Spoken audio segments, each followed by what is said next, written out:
हजरत Khubaib को गिरफ्तार कर लिया मक्के वालों ने। उस वक़्त गुर्बत थी इस्लाम पर। मक्के में सारे लोग इकट्ठे हो गए और चौक में फांसी देने लगे हजरत खुबैब को। कहना आसान है, करना बड़ा मुश्किल है। बंदा जेल में उलझ जाए तो मैंने बड़े बड़े सियाने लोग माफिया मांगते देखे, बड़े बड़े लोग कहते देखे हैं कि ये काम बड़ा। कैदे तन्हाई बजाते खुद एक मुसीबत है। आपको अकेला रहना पड़ जाए ना, ये लॉकडाउन हुआ है तो लोग नफसियाती मरीज बन गए। अकेले रहना, तन्हा रहना कुछ छोटा काम है।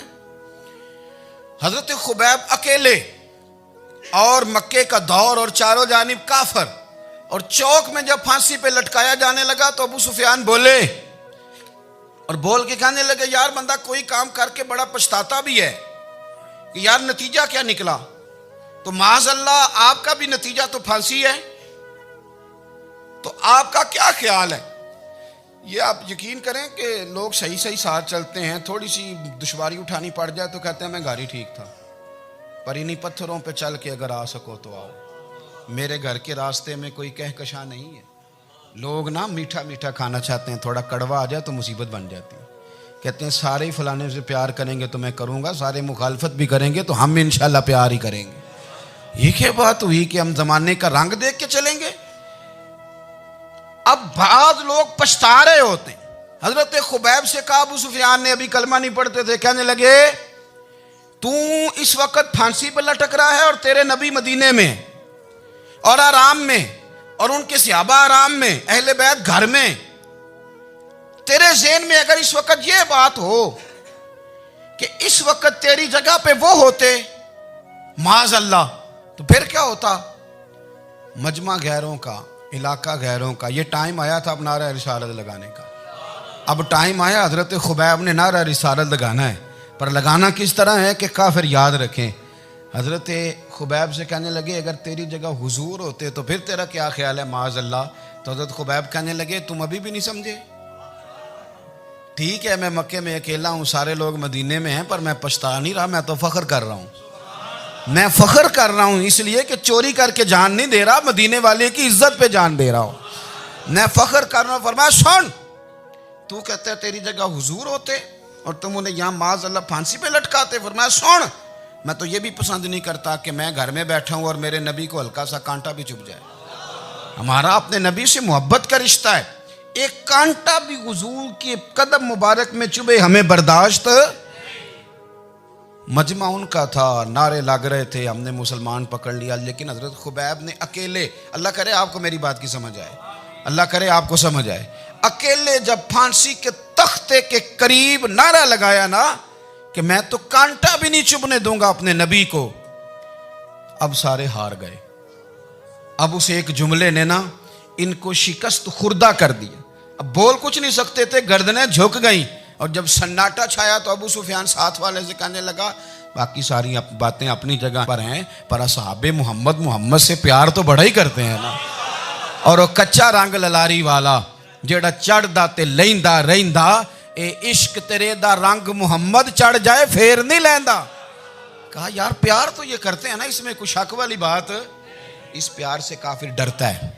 नबी पाक के साथ जज्बाती वाबस्तगी, हुजूर के साथ गुलामों का जज्बाती रिश्ता, और नबी पाक सल्लल्लाहु ताला अलैहि वसल्लम की आमद पर तशक्कुर के जज्बात।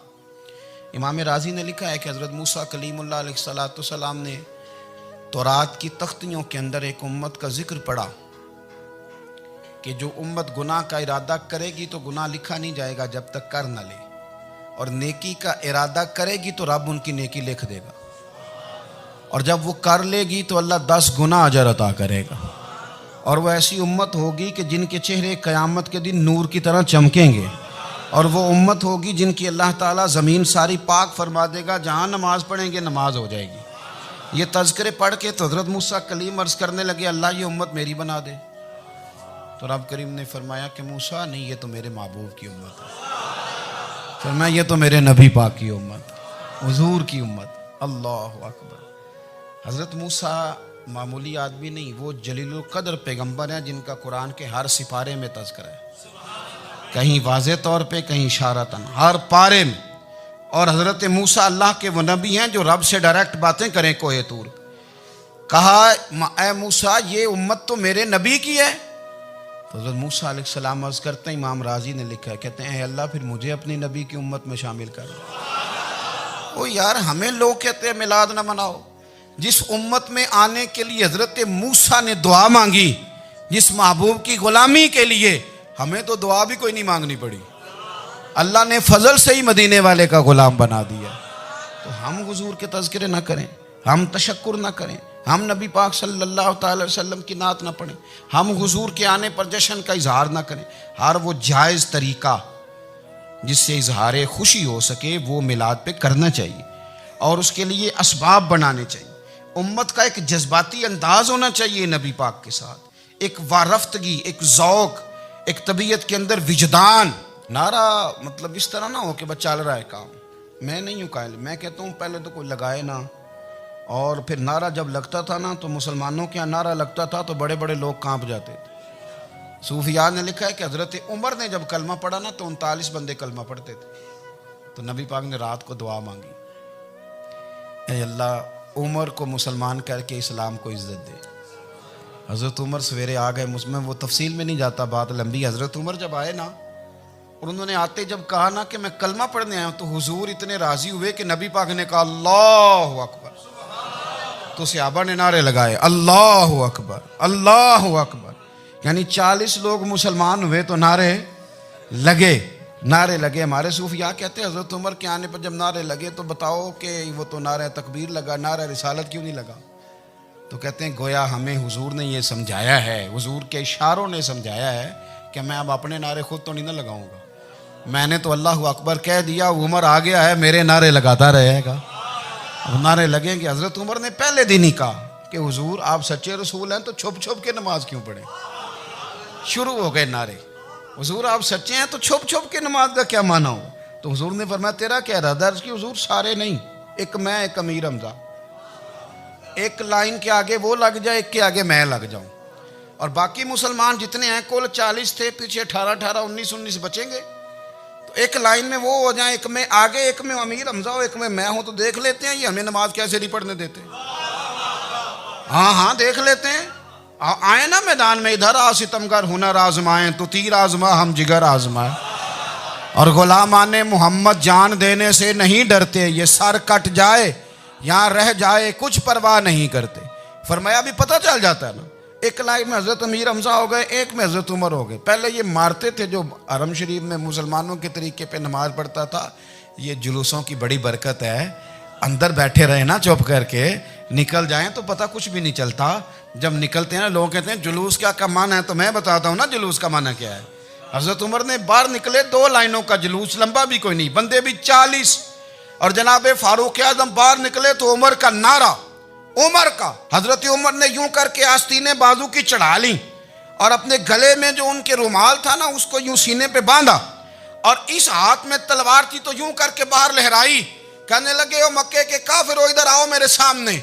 जिसने अपनी बीवी बेवा करानी हो, जिसने बच्चे यतीम कराने हो, वो आए मैदान में। मुस्तफ़ा के गुलाम आज सड़कों पे निकल आए, आए मैदान में हमारे सामने हमारा मुकाबला करे, आए ना मैदान में। हम निकले हैं, अब हम यहाँ काबे में एलानिया नमाज पढ़ेंगे, हम पढ़ेंगे, ताकत है तो आओ ना हमारा मुकाबला करो, आओ। कुफर बजाते खुद बहुत बड़ा झूठ है, और झूठ के पैर, बस 2 बंदे निकले तलवारें लेके आगे आगे, तो फिर हजरत उमर ने एलानिया नमाज पढ़वाई खाना काबा। तो मेरे भाई रसूलुल्लाह सल्लल्लाहु अलैहि वसल्लम के गुलाम तो जब नारा लगाते थे तो हो ही कमाल जाता था। फिर बरेली के इमाम बोले, कहने लगे पेश हक मुजदा शफात का सुनाते जाएं।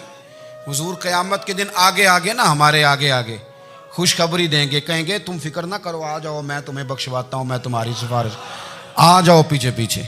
हुजूर न पेश हक मुजदा शफात का सुनाते जाएंगे। यकीन करें बरेली के इमाम को भी बड़ा ही रंग आता है बयान करने का।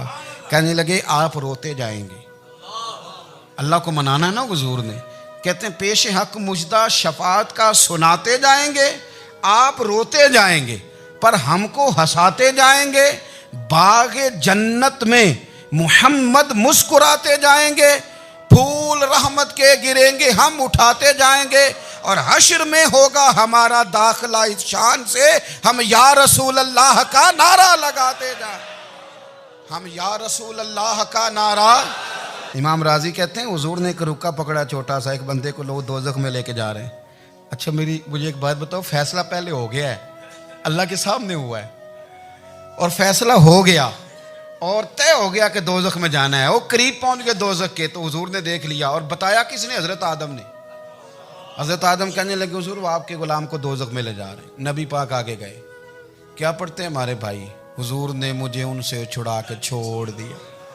नबी पाक सल्लल्लाहु अलैहि वसल्लम आगे गए, फरमाया इधर आओ, कहाँ लेके जा रहे हो? अल्लाह के सामने फैसला हुआ है ना, फरिश्तों ने किया है ना। फरिश्ते को किसी से बदध्यानती तो नहीं ना करते, फरिश्तों ने जो किया ठीक किया है ना। क्यों लेके जा रहे हो? सोनिया गुनाह ज्यादा है, नेकियां थोड़ी हैं। फरमाया मेरे सामने तो लो। किसी फरिश्ते ने नहीं कहा कि सोने हम माज़अल्लाह हमको बेईमान है, हमारी कोई इससे जिद चल साडा को बनना सान जाए दे नाल। भाई मेरा मतलब है सही तोला है, फैसला है, पर मैं दोबारा तोलो। गोया रब भी फरमाता है जैसे मेरा महबूब कहता है वैसे ही कर। और कोई नहीं, दोबारा तोल लो, कोई हर्ज नहीं, तोलो ना दोबारा। फरिश्ते दोबारा आएंगे, उन्होंने दोबारा तोला, एक पलड़े में नेकियां एक पलड़े में गुनाह। अब वो गुनाह फिर ज्यादा निकले तो नबी पाक ने ना जेब से इतना सा रुक्का निकाला। रुके का भी कोई वजन होता है, वो हुजूर ने नेकियों के पलड़े में रख दिया, नेकियां बढ़ गई, फरिश्ते भी चुप कर गए। चलो भाई जन्नत में। मेरी तरह का था ना पता सारा है सरदार ने की थी, पता तो था ना उसे, मन आनम के मन दानम। तो सीधा हुजूर के कदमों से जा लगा, कहने लगा सोने मैं तो सारी जिंदगी गुनाह करता रहा, ये कौन सी नेकी है? तो हुजूर फरमाने लगे चुप कर, जन्नत का दरवाजा खोल गया, तू जा जन्नत में। हुजूर रुके में क्या है? फरमाया तूने एक दिन दरूद सलाम नहीं पढ़ा था, मैंने तेरा संभाल के रखा हुआ तेरा दरूद शरीफ, वो नारे रिसालत भी तूने लगाए थे, वो तो खोल के मेरे तज़किरे मैंने तेरा संभाल लिया। दोज़ख में मैं तो क्या मेरा साया ना जाए, क्योंकि रसूल पाक से देखा ना जाए, मेरे रसूल पाक। सर और मेरी बात सुनो, मैं भी आपको खाना नहीं खिलाता, लंगर मेरे संगी खिलाते हैं, मेरे दोस्त आपको खाना पेश करते हैं।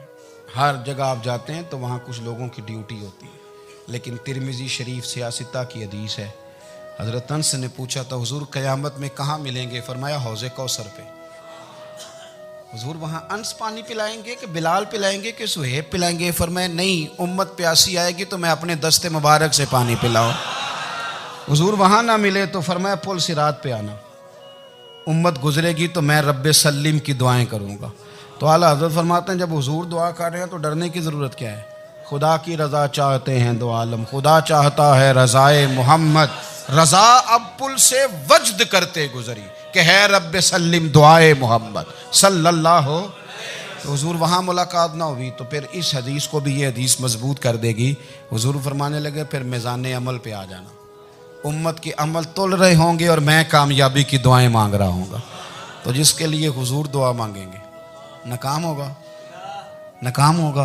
अपने बच्चों को हुजूर की मोहब्बत सिखाएं, नबी पाक सल्लल्लाहु अलैहि वसल्लम की गुलामी करें।